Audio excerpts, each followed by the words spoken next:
بسم الله الرحمن الرحيم يسبح لله ما في السماوات وما في الأرض الملك القدوس العزيز الحكيم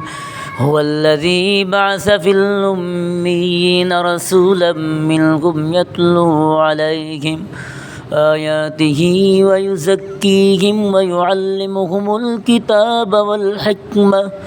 وإن كانوا من قبل لفي ضلال مبين وآخرين منهم لما يلحقوا بهم وهو العزيز الحكيم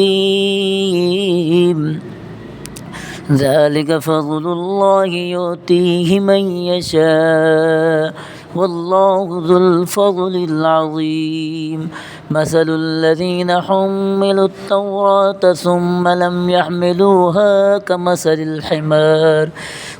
الحمار يحمل أسفارا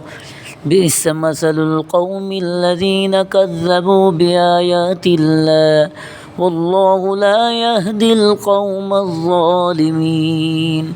قل يا أيها الذين هادوا إن زعمتم أنكم أولياء لله من دون الناس فتمنوا الموت إن كنتم صادقين ولا يتمنونه أبدا بما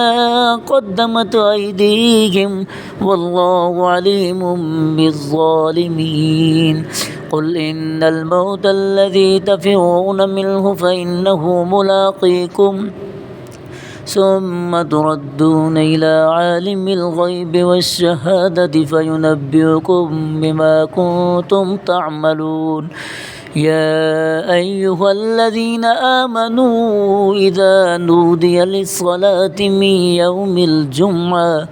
من يوم الجمعة فاسعوا إلى ذكر الله وذروا البيع ذلكم خير لكم إن كنتم تعلمون فإذا قضيت الصلاة فانتشروا في الأرض وابتغوا من فضل الله واذكروا الله كثيرا لعلكم تفلحون وإذا رأوا تجارة أو لهوا انفضوا إليها وتركوك قائما قل ما عند الله خير من اللهو ومن التجارة والله خير الرازقين